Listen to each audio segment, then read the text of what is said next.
Hello, everyone. Thank you for taking time to join us today. Time. It is our most precious resource, isn't it? And if there is one thing I can promise you today, we are here to save you time. We all have been there, working late into the night, struggling to finishing tasks that feel endless and wondering, is there a better way? Today, we are here to show you that there is. Uh, this session is all about combining the best of what technology can bring us, AI, and human expertise, which you all bring to the table. And it's not about replacing humans with machines. It's about using machines to make humans more powerful. Uh, think of it like your new productivity superpower. Welcome to today's webinar, Combining AI and Human Expertise, the next era of the project profession. My name is Camila. I'm a business development manager at ILX, and we will just give it another few minutes, few seconds to others for others to join. Uh, and I will be handing over to our panelists, Karen Swanston and Nick Winston. But before I do, I've got few housekeeping bits to cover. So firstly, you all notice that you are muted, and please stay like this throughout the whole session. If you've got a question, there is a box on your screen, a panel where you can type them in. And as long as they are not technical, we will get back to those at the end of the webinar during our Q&A.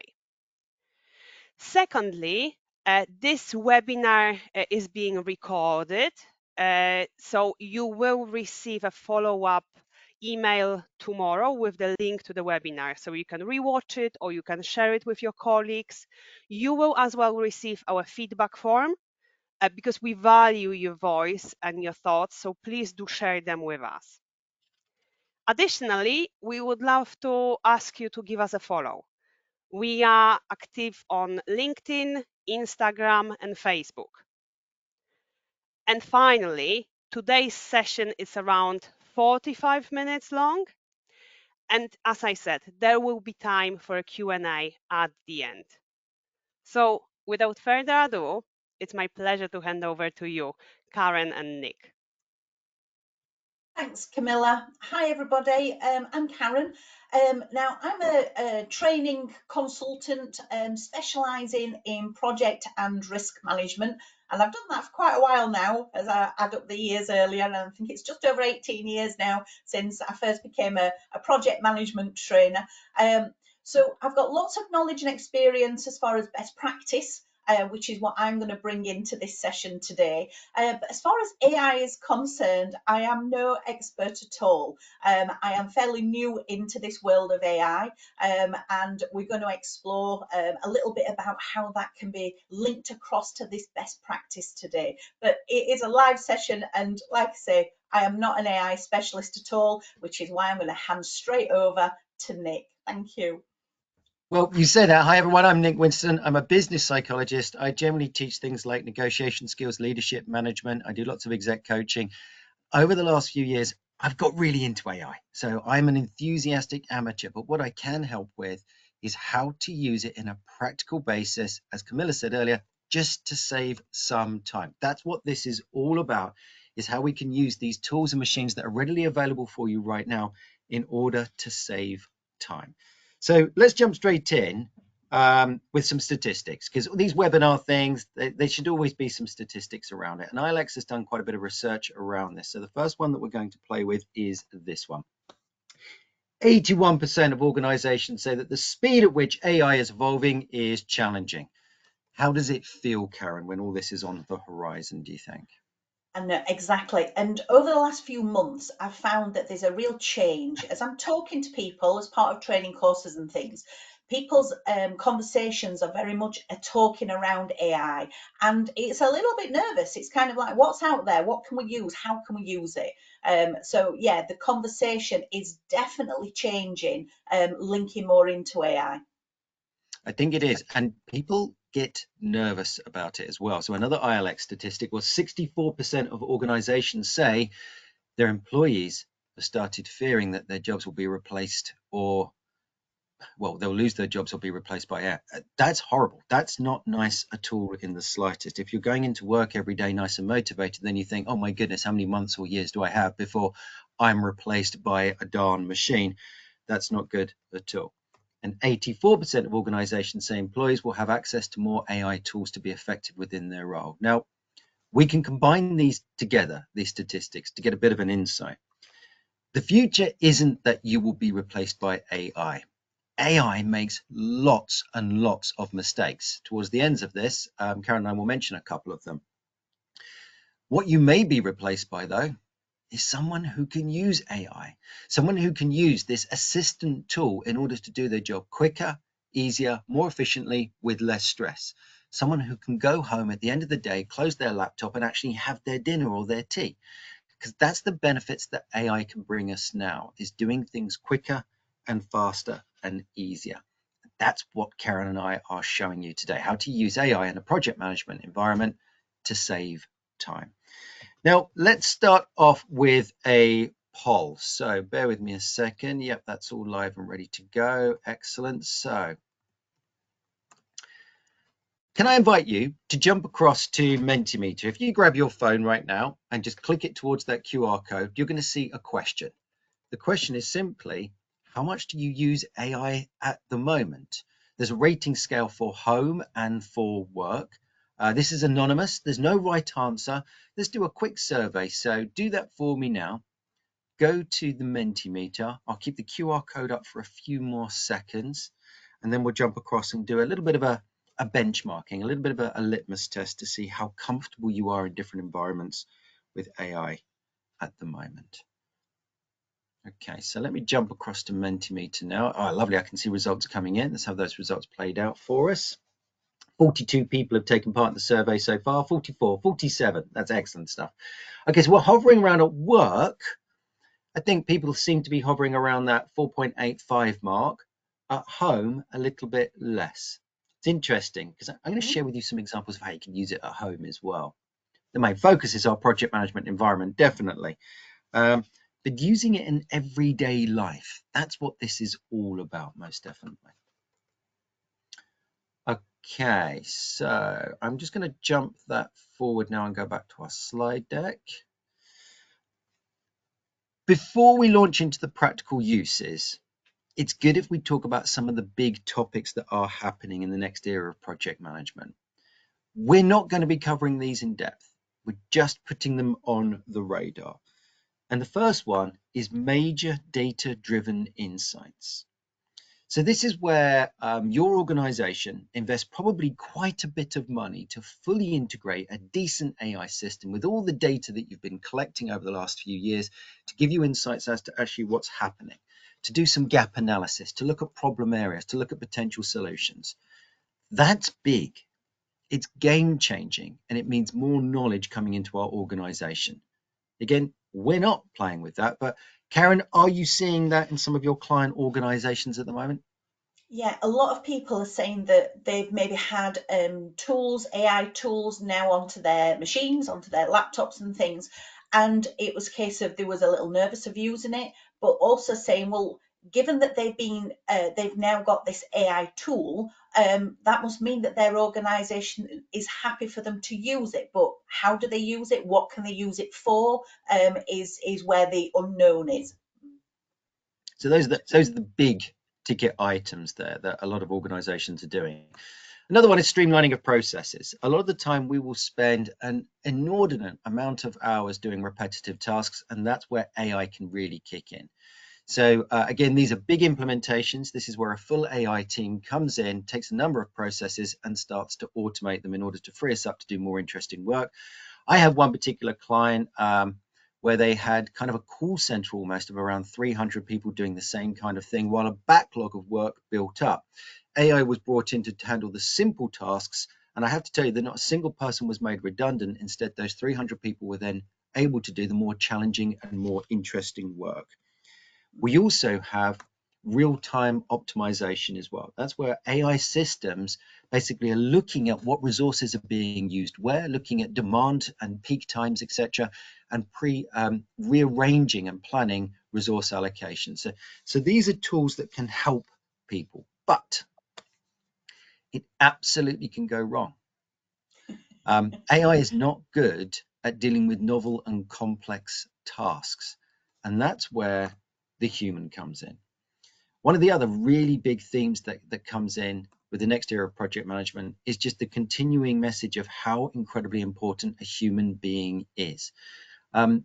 We understand the ethics, we understand what's right and wrong. The AI doesn't. There is no real sentience going on with AI. It is just a program, and programs can make a heck of a lot of mistakes. That's why in some of the recent reports about skills that are needed, it's understanding what AI can do and being able to manage those situations and make sure that your organization is still doing the right thing and getting the right kind of outputs. And that means that there is a need for continuous learning, most definitely. At the end of this webinar, Camilla's going to share some of the courses that ILX offers that can help you with this across project management disciplines, across soft skills, and across dedicated AI courses as well. Those are the big ticket items, but this is all about the really, really practical uses, absolute practical uses. So, Karen, I'm going to share with you a few kind of user cases, a couple of work ones and a couple of home ones as well, just to get the ball rolling in terms of how we can use stuff, do stuff practically. And I want to start by sharing a story. So about a year ago, I was working with a legal head of mergers and acquisitions. He's a really, really stressed guy. He's doing 60-hour weeks at least. He has a family that he isn't seeing, and I was brought in to help him because his blood was boiling. And I asked him this question, which was, if you had a magic wand and you could wave it and just freeze time for a week, you still had to go to work, but no one was going to call you, no one was going to email you, no one was going to bother you. You could just use that for productive time. What would you do? And he said, well, that's easy, Nick. I would write a procedure guide for the rest of the legal team in my company for what we do in a merger and acquisition, because I've got all this knowledge in my head and they keep coming to me. I can't do my work because I'm constantly being interrupted and asked questions, and I'm the only person that they can ask.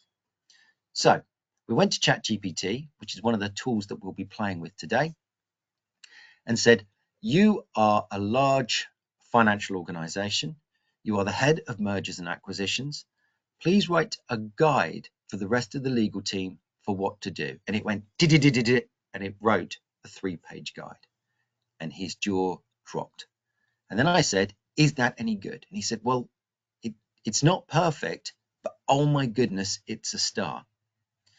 And that's where AI can be so useful in generating a document like that. Again, not perfect. We need the intelligent human touch to make sure that it can be refined, the problems and errors can be corrected. And I said, okay, so it's given us 10 key steps. Is there any that you'd like to expand on? And he said, yeah, can we go into a greater detail of element 5? So I simply said, expand on element 5, and it turned that one paragraph into a few pages. This is the start of what we can do and some of the things that you and I will be playing with, Karen. I want to give you a couple of home stories as well. So I have ChatGPT and Gemini on my phone as well. I also have a 12-year-old daughter and a 5-year-old daughter. For my 5-year-old, we read stories every night. We have all the Mr. Men books. We have lots of children's classics. I'm sure you can see I'm quite into books in our household. But every so often as well, I say, Charlotte, what would you like the story to be about today? And she might say, Daddy, I would like a kangaroo that plays hide and seek with a unicorn hamster. And we go to ChatGPT and say, write me a story for a 5-year-old that involves a kangaroo that likes to play hide and seek and a unicorn hamster. Charlotte, what would you like their names to be? Their names will be And all of a sudden you get this beautiful children's story that can be read out instantly. And my daughter has in essence created the key component points and the plot points. And that's beautiful. The more we experiment and play with AI tools like this, the more we can see what they can do. And the last story I'll share around this is how my wife likes to use AI. So she generally has GPT open during the day. She tells it all of her tasks. She creates a task list. And then she says, GPT, I don't want to do any of this. Please help motivate me. At which point GPT will say, certainly, let's break these tasks down into groups. Which one would you like to do first? Would you like to do a small task or a big task? And she does it, and then it says, you're doing great, Emma. So she uses GPT as a coaching tool to tackle a big, long task list, to break it down and get constant enthusiasm. And thank you, Caroline. I love the love hearts coming in there as well. And it makes a huge difference. So those are three very fast use cases. Generation of a document, which is something we'll play with an awful lot. Creation of a story for a child. And as a personal coach for almost anything as well. So what we'd like to do now is ask everyone online, actually, how do you use AI tools? Maybe you use Microsoft Copilot as an embedded tool. Maybe you use Gemini on your phone, or maybe you use the one that's embedded into WhatsApp at the moment, or maybe you use GPT.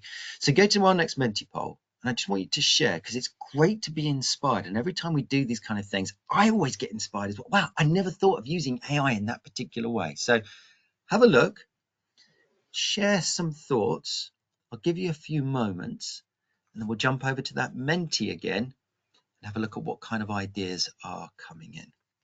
Nick, I absolutely love that idea of the children's story. I'm going to play that and do that with my grandkids, because they'll not have seen that before. That's a brilliant idea. So thank you for sharing that. While people are sharing ideas, I'll give you two others very quickly. The rewriting of song lyrics for personal amusement. So you copy and paste the song lyrics in and say, change it with this particular theme. And my niece and nephew were over recently. They were going to a wedding and they had to do a best man speech. And so we got it to write the best man speech with a couple of key themes about the married couple. And it was lovely. And then you can say, make this funnier, make this cleaner, make it ruder, make it shorter, make it longer. And again, then my niece and nephew, my nephew then's going to put his own spin on it. But it's about getting started. You know, we've all looked at a blank sheet of paper before and thought, oh, crikey, where do I start? Okay, let's jump over and have a look at what kind of ideas are coming in. So to summarize documents, yeah, excellent thing to do.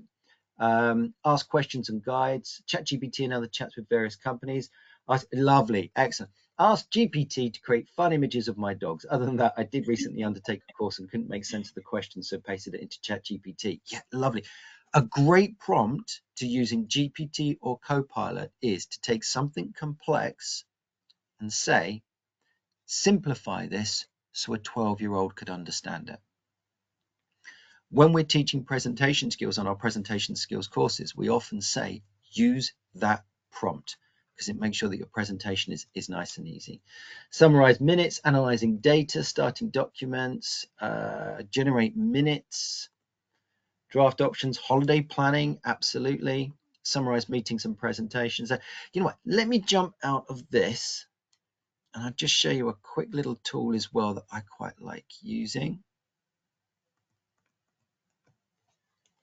So this is an image to text generator.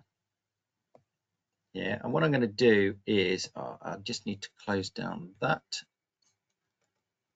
Maybe So we we did should say it's going point to be a live thing. So what I've got here is maybe I've got we an say, image. Nick, at this point that this session is totally live. Yeah, so we're going to go off at tangents ever so slightly. So we are totally live in front of your eyes as we're doing this. Okay. So I've got a picture of a flip chart here, a flip chart output. And what I'm going to do is I'm just going to drop it into an image to text generator. And there's lots of these that are available. This is a free one that I'm using. I'm going to hit convert. And instead of me writing up this at the end, what it's going to do is it's going to scan the messy handwriting that's on the flip chart. And it's going to give me that. This was about constructive feedback. And now what I can do is I can copy and paste that into a Word document or a PowerPoint slide. I can clean it up a little bit, and I will need to clean it up because AI doesn't give us brilliant finished products very much, but it just saves me having to write all this stuff out. If you've got 12 flip charts that you've photographed at the end of your team meeting or something, that's going to save you, I don't know, 15 minutes of typing. It's just a nice handy tool there, definitely. Okay, that's, why we've got this up. Let's go into ChatGPT. We're going to play with ChatGPT first, then we're going to go into Copilot. What Karen and I wanted to do was to share some scenarios with you, but Karen, we hit a problem straight away. I asked you as a project management expert if you could share a scenario with me, and what did you share back? I was going to say, so Nick asked me for a scenario so we could use it for today so we can demo different things. And as a training company, we have lots of different scenarios that we use in training courses all of the time. But the trouble is, a lot of those scenarios are copyrighted, linked into certain organisations or certain qualifications. So we can't just use any that we want. So I was having a look around to see which is the best one. And after spending a bit of time with Nick, having a look at some of this AI stuff, I thought, right, I'm going to have a play around. I've never really used it before. So I used Chat GPT and I popped a few prompts in there to come up with a scenario.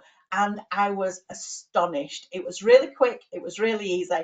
And straight away I emailed Nick and I went, I've just used it and it's done this. It's brilliant. So then we decided, as Nick's just about to show you, is to actually show you how I did it. So I'll hand back to you, Nick. So this was the prompt that you emailed me very proudly over. Please, can you create me a scenario to be used for training purposes for project management, for project managers, based around a local shopping precinct redevelopment, which includes upgrading the current rundown shops and making use of the derelict land adjacent to the shops, and to include some parking facilities. The project will be funded from private companies and fundraising. So is this kind of a typical thing that we might play with in some Prince 2 training or something like that? Yeah, it is very similar to ones that you'll see on training courses. But I was conscious that I needed to make sure I didn't use one that was very, very similar. So I kind of based it around my local shopping centre that was redeveloped a few years ago. So added my own little flair onto it a little bit, added the parking in because that was not considered and it was important. But yeah, it was just based around a little bit of what I kind of thought, but very much the scenarios that we'd have in training courses. Yeah. Okay, so let's tell it to generate. That easy. And you'll see quite quickly, here we go. So it's given us a project management training scenario. It's called it the Revive Riverside Precinct. It's given us some background, some project objectives. It's really interesting looking at that background that it kind of like fills out spaces and gaps. It kind of invents things in addition to what we put in initially, which, yeah, great. Some are vacant, yeah. Some are vacant And, and, shops, others aren't.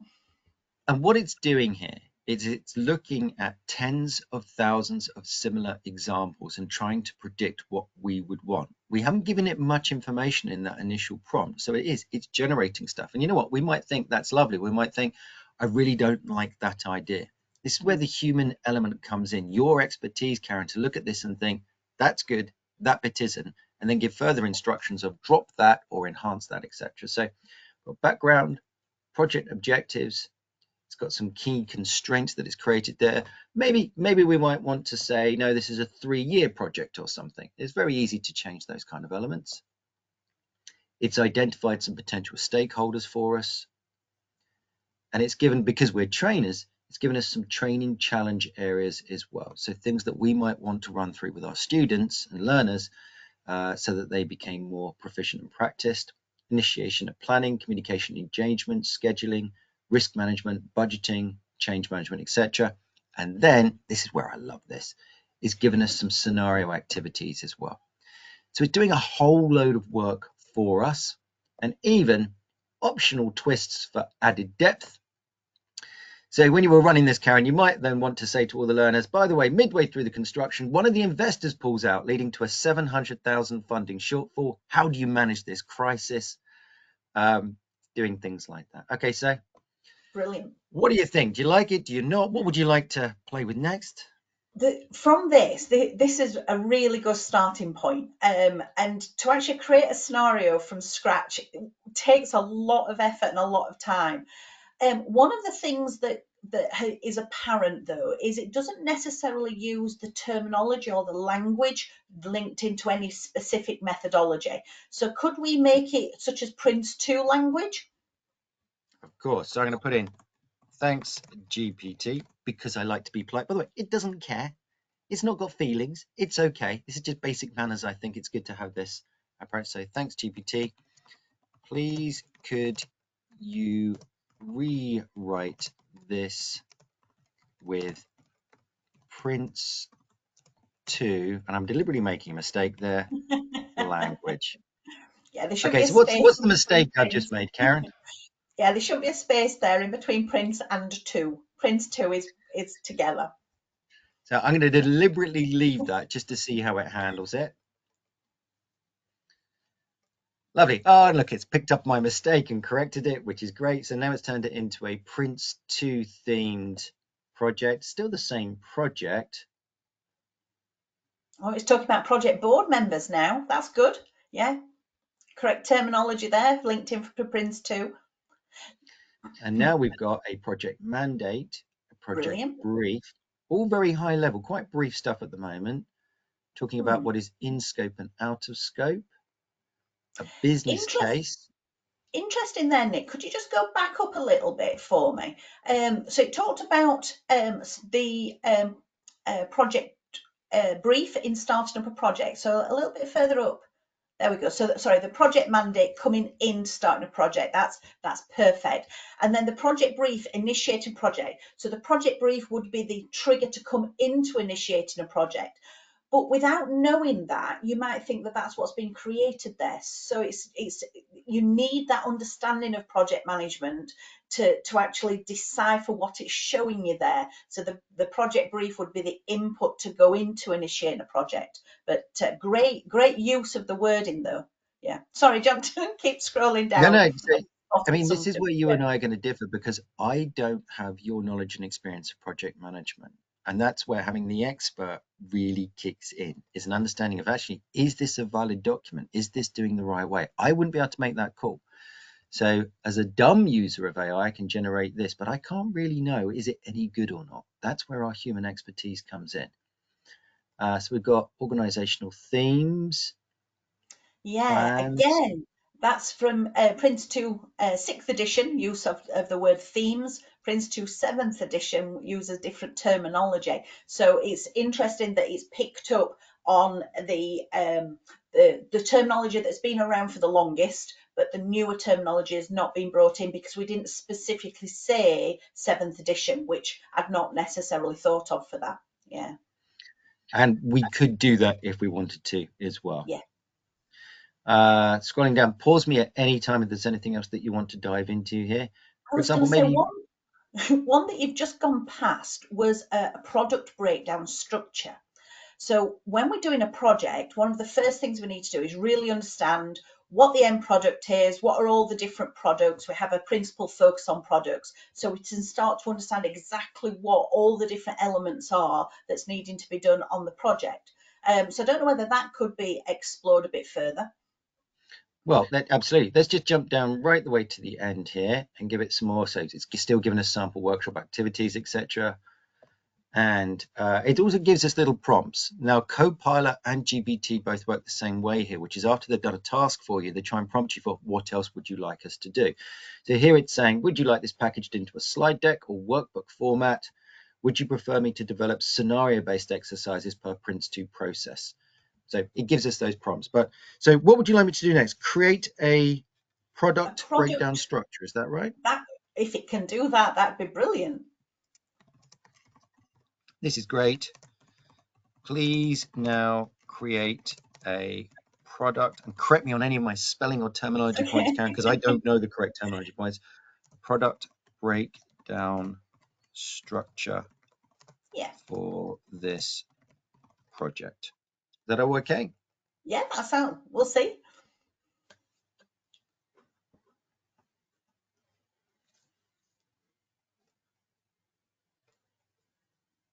Good.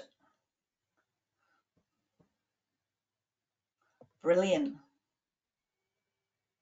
Is that all looking good to you? See, I can't recognize whether that's a good thing or a bad thing. Is that looking about right for you? Yeah, there's different ways of doing a format of a product breakdown structure. So one of the ways is like a list form like this, and it's showing you what the major products are, and then what are the products that are making up that particular product. Other ways you can have it more of a diagram, as a bit like a family tree type of thing with all the different products listed down. So there's different ways of presenting it, but yeah, what we're looking at there is great. Okay, so you mentioned a diagram. Let's do a little bit of live experimentation here as well. So I have the paid for GPT version. What I'm about to do isn't available on the free version, but everything I've shown you so far is available on the free version. So what I'm going to do is I'm going to take a chunk of this. Let's take this first bit here. I'm going to hit copy. And I go over to one of the GPT add-ons. This is a presentation and diagram generator. And I am going to simply put what I copied in. I'm going to give it the instruction, turn this into a flow diagram. And let's see whether it can do it. Now, it's going to take more time to do this because it's going to have to connect to a couple of different systems here as well. So we'll see the kind of the live working here. You can see it's basically thinking at the moment. It's talking to a couple of different apps. Okay. This is something, again, that can save time if we wanted to play with this. Often we're not going to need that because just creating the step by step by step, and that gives us an idea for creating a diagram. But also, if you do need help, if you need a little bit of inspiration for creating a diagram, then a tool like this can do it quite nicely. This is something that GPT does well, that Microsoft Copilot, which we're going to explore in a few moments, doesn't do as well. So my advice would be, learn your system, play with it, experiment it, and see what can be done. So looks like it's finished here. There we go. That's what it's created. It's going to full screen. So it's created this for us. We could tell it to order it in different ways, but it started to create this. I mean, this doesn't look that great to me. I don't know, Annie, you can be a judge of this, Karen. Well, yeah, it's kind of, yeah, it's showing the right information. One of the things that you put in the wording was a flow diagram. So that's looking at the order of things, whereas what I think is being displayed here is the diagram image of a product breakdown structure, which is really helpful. But it's just understanding what the differences are between them.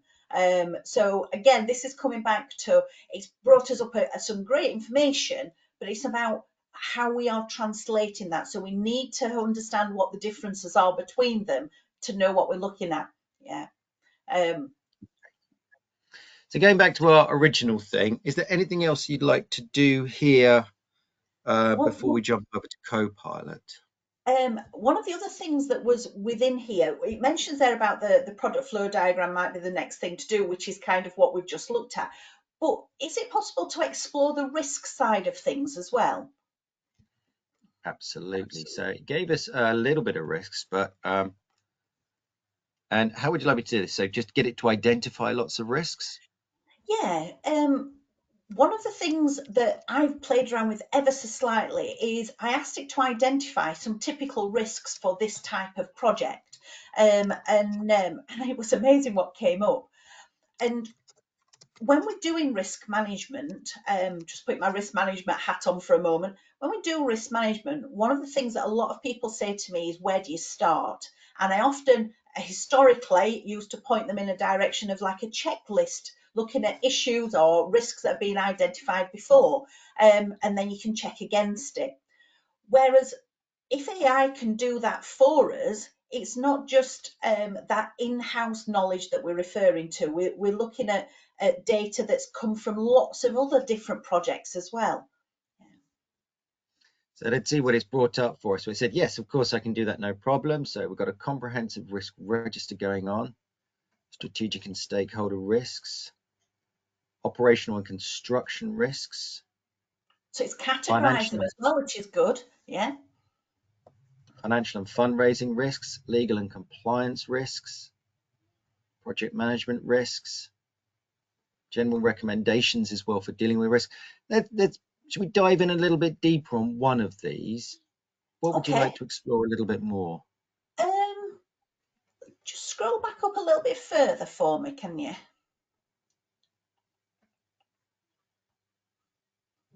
Let's have a look.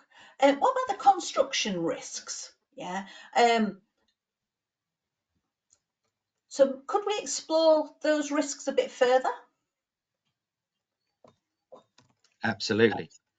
So what it will do, both Copilot and GPT work the same way, is it will give us high-level answers first of all and wait to be prompted to go into more detail. So it doesn't bore the life out of us with too much detail. So can you give me more detail about...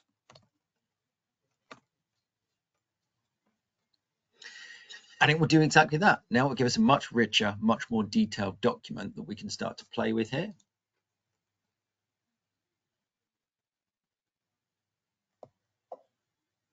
Brilliant. Yeah.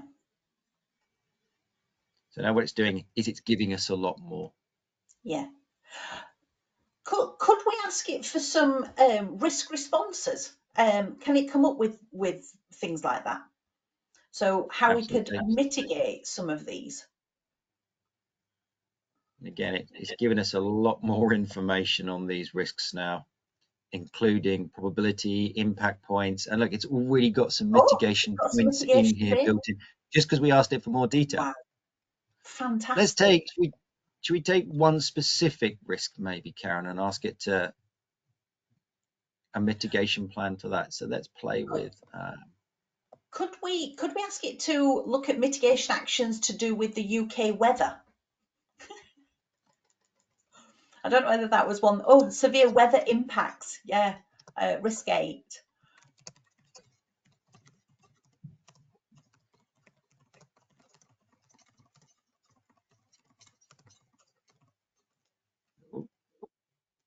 I'm going to correct my spelling. Generally, often you don't need to, by the way. If you make a little mistake like misspelling some, it really isn't the end of the world.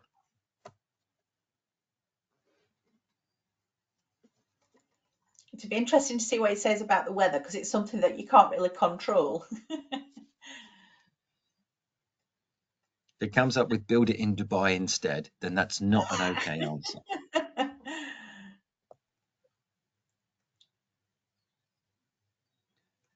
So does this make sense for you? We've got different types of action: Absolutely. planning actions, design actions, procurement actions, physical protection, site preparation, contractual protection. Oh, it's just Goodness. amazing. You know what, Nick? It's absolutely amazing, and it's kind it like it makes life so much easier for you. And looking at that, it gives you what would take hours to have conversations around with different people. It's not going to be perfect, but it's a really good starting point. And yeah, I was surprised that it came up with some mitigations automatically earlier. So yeah, amazing, absolutely brilliant. Now let's jump into Copilot as well, because I'm mindful that many people on this webinar may be using Copilot as an enterprise edition instead. So I'm just going to get that original prompt. There we've got the original prompt, and I'm going to go to my Copilot tab. Again, it's the same kind of thing as GPT, slightly different architecture underneath the hood, but same kind of thing. So I'm going to give it the same prompt as we first started with, and ask it to generate a scenario as well. And now it's called a redevelopment of Elmwood shopping precinct. So we've got a slightly, instead of Riverside, we've got Elmwood. Bit of a change here, but we've got the same kind of basic stuff going on. It's come up with 18 months again as well. Yeah, perhaps it just knows how long this project is going to take. I don't know. Now we've got a 2.5 million budget on here. Again, challenges and tasks. And again, the same as we did with GPT, what we could do is we could break into any one of these areas and go into a lot more detail quite easily as well. Yeah. We've played with risks. Can I get it to make a... Oh, I was Go going to for say, it. what about, yeah, the documentation side of things? because this is kind of like an overview of the scenario, but one of the key documents we have in a project is a PID, a project initiation documentation, which is made up of lots of documents. So could we go straight to ask it to create a PID, or would we need to ask it to create the individual documents that then make up the PID? Let's see. Now, first of all, I haven't called it a project initiation document because I'm cruel. I've just called it a PID. Let's see if we can work that out. Yeah, it understands that we're talking about a project initiation document. So that's nice. And again, you will have to judge if this is any good or not, Karen. I can't make that call. Background objectives. Here we go. Oh, good. What's in and out of scope? And like in reality, you would need to be knowing for yourself what's in and out of scope of your project. Yeah. The deliverables. Good. Oh, good. Yeah. Assumptions being made. Brilliant.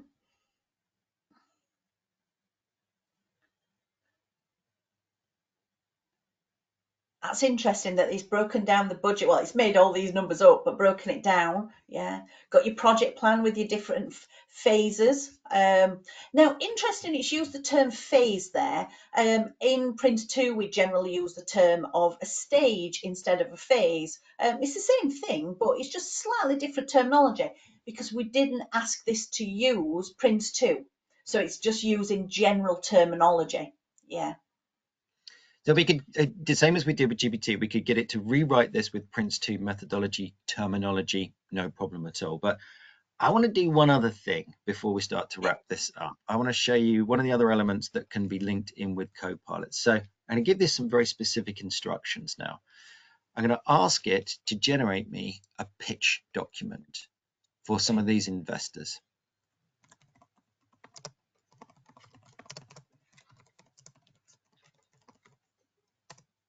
Oops, I need to put the cursor in there.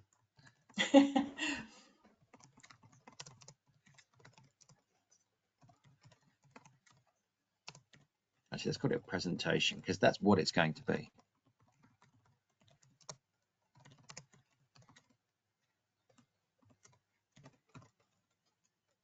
See how bad my typing is, but it really doesn't matter. Now I'm going to do another thing as well. In a moment, I'm going to jump into PowerPoint and I'm going to get this to create a full PowerPoint presentation deck for me. And I happen to know that the prompt box in PowerPoint has a limit of 2,000 characters. So I'm also going to give it some more information here. And I'm going to say, make sure it is no more than 2,000 characters long. I will use this as a prompt for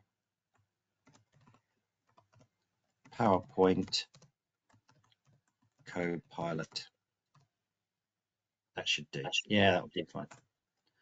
So now it's laid out basically the slides for a presentation. Hopefully it's done it in under 2,000 characters as well. We'll be able to see shortly.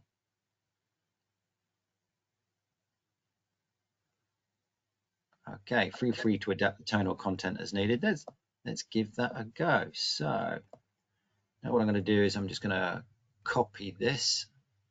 Another thing that, so I have a slight preference for GPT, and one of the reasons is that it's easier to copy information from GPT than it is from Copilot. Let's give that a go.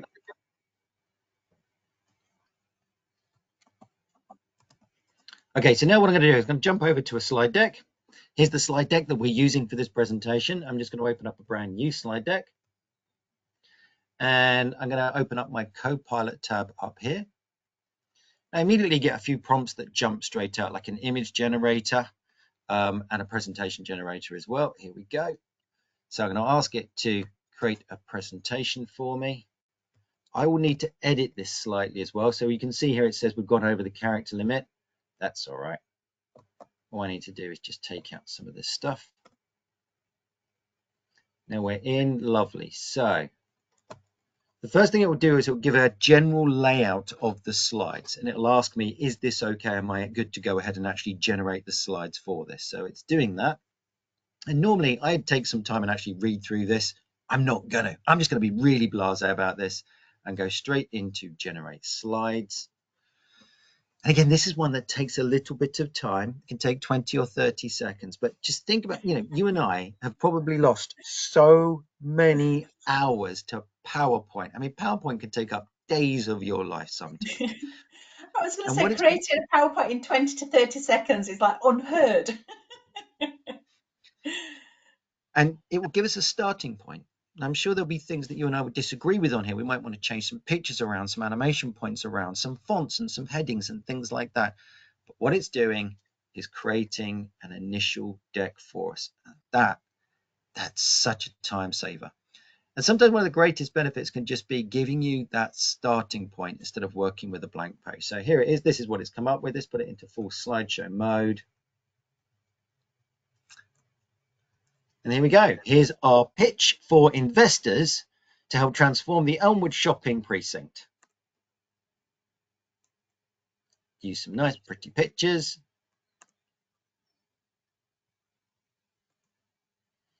And I won't take us through the entire thing, but you can see what's going on here, that it's done all this for us in a few seconds. If there's anything we didn't like, we can come out, we can change the pictures around, we can change the order of the slides. We can give it more directions as well. Focus on this, for example, remove that element. Brilliant. Ooh, Yeah, I it's want to amazing, invest in Nick. Elmwood now. I'm feeling good about this. This looks like a good project. Okay, let me just come out of that. And how it lays it out in the master template as well just makes it really nice and easy. So we've got introduction and vision, project highlights, why invest, funding and opportunities, timeline and next steps, and then a nice closing piece as well, a call to action and contact info. So this becomes our starting piece ready for us to dive in and play. So, Amazing. I mean, that's been a very, very fast little foray into these tools. There is so much that you can do here. I want to put up some words of warning. Never, ever fully trust an AI tool because it can hallucinate. It can get things wrong. One of the worst examples I've ever heard of this was an NHS organization using a transcript tool. So they were recording a meeting and the AI tool was automatically transcribing everything that was going on there.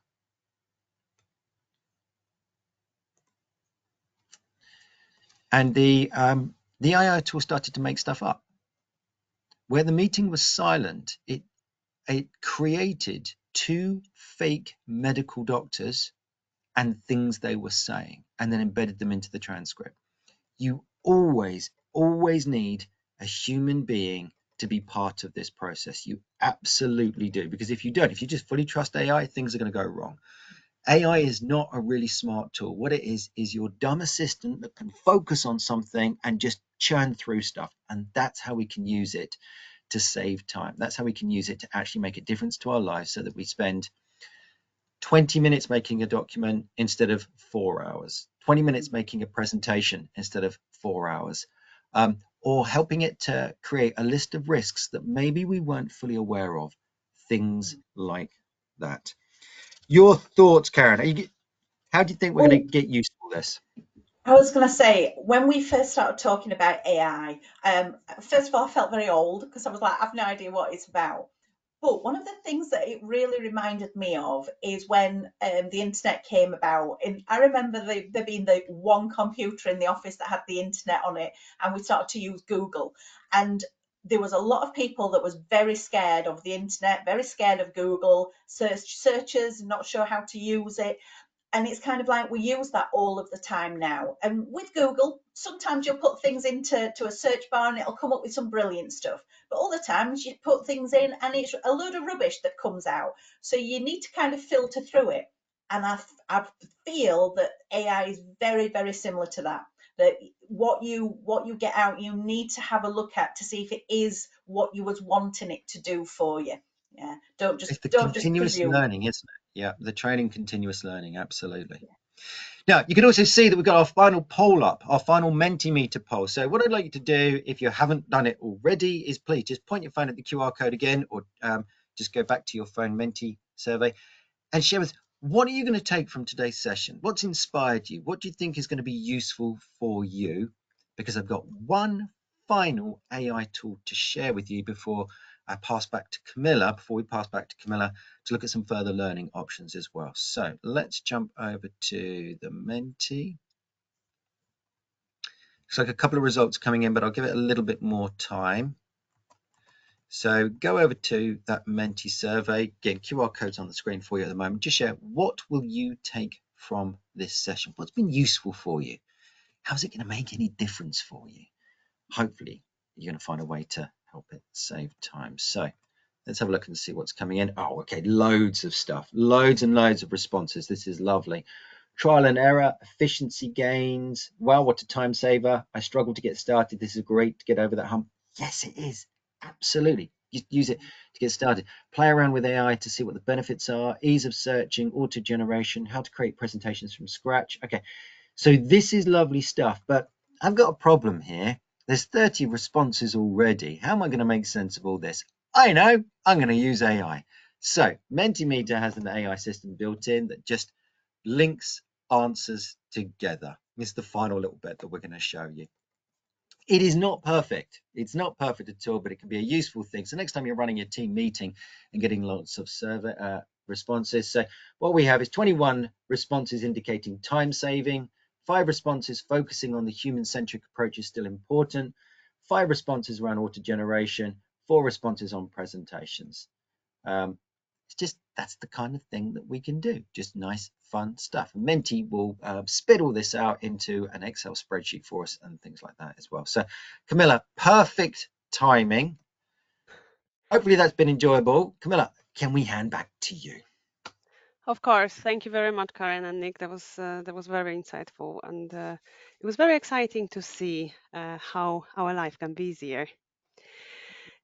So as we could see, AI can be of tremendous help during our day-to-day tasks, but we still need that fundamental knowledge to guide the tool and to be able to proof check it. So therefore, let's look at our comprehensive management solutions. These frameworks empower your teams to excel in risk management, program delivery, and project execution. And all of them are available in different course modalities: e-learning, live virtual classroom, instructor-led in-person workshops, or blended options. The latest Prince to 7th edition and Prince to Agile equip teams with framework, robust project management techniques, and give the flexibility to adapt to agile environments. MSP and MOP courses guide teams in managing portfolios and delivering transformational program efficiently. For enhanced decision making and support, P3O will be your go-to course. It provides the tools to establish a centralized support structure. And finally, MOR. This course helps you manage risks systematically, ensuring alignment with organizational objectives. Today, we as well focused on equipping you and other professionals with the tools and frameworks needed to navigate complexity and drive impactful results. That's why we believe that professional skill courses are crucial in everyone's career development. So we have very extensive portfolio of those courses. I have listed few of them which relate best to today's topic, and all of them are available as instructor-led, whether in person or virtual workshops. Building and managing stakeholders relationships, networking for mutually beneficial outcomes, creating successful outcomes between teams, suppliers, partners, and third parties, or leading during periods of change. All those workshops will equip you with the right tools to navigate projects and execute them successfully. And last but not least, let's see our AI offering. So again, we've got a very extensive portfolio of those courses. I've listed few which we've covered, of discussed today. And those courses are designed to empower you with knowledge and tools needed to drive innovation. So for example, Introduction to Artificial Intelligence will give you, will lay fundamentals, what's explaining what is AI, its workflows and concepts. Then ethics of generative AI help navigate crucial ethical considerations, promoting responsible AI usage. Generative AI governance, this ensures effective oversight while addressing regulatory landscapes. And prompt engineering for ChatGPT or advanced generative AI image generation, those courses sharpen skills in crafting AI prompts, as we did during our webinar.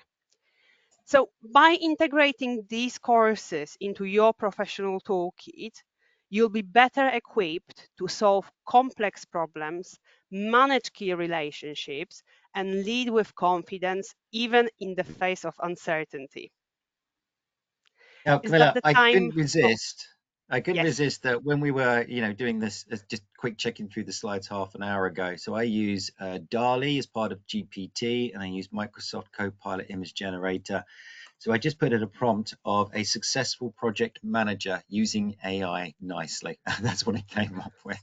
So there we go. It's good fun to play with these things as well. It absolutely is. It's really spot on picture, Nick. Thank you. Shall we, is that, I think it's a time for Q&A now. Yeah, thanks, Camilla and Nick. So I'm going to have a quick look through the questions. The first ones that are coming through, Nick, are generally for you. There's quite a few questions about ChatGPT, such as what version are you using? Is it the free version? And somebody was asking about if it's created in ChatGPT, is it just for you, or can anybody else see it? So I use GPT Pro. And one of the reasons I do that is because it's what's called a sandboxed thing. So different AI systems, if you use a sandboxed element, basically it means there's a firewall around it, and what you create doesn't then go out into the wider community.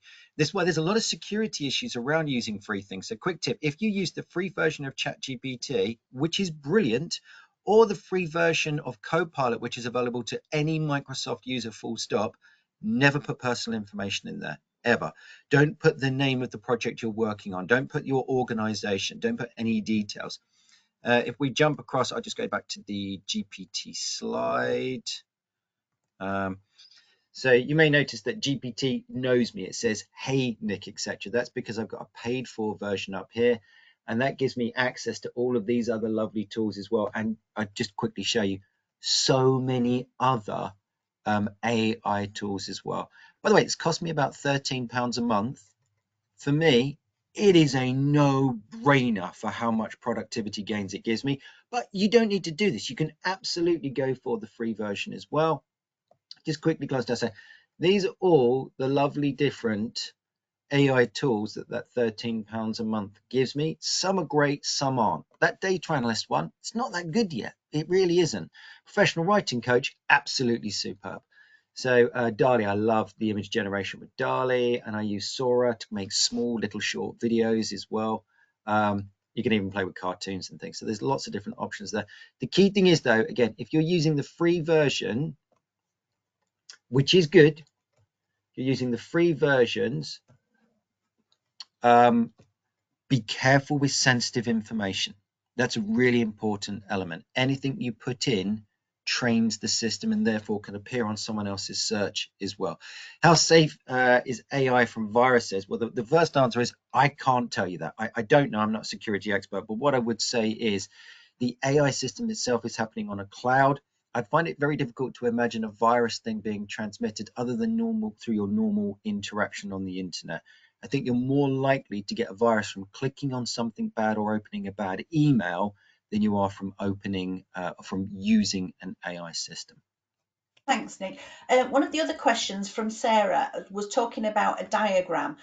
So can we use Chat GPT to create a benefits map diagram for the business case? So your benefit map diagram, Nick, is kind of looking at what it is that you are doing in your project and what are the benefits for the organization. So it maps it across, linking into your strategic objectives. I presume it's part of that diagram that we use for the product breakdown structure, the same kind of thing.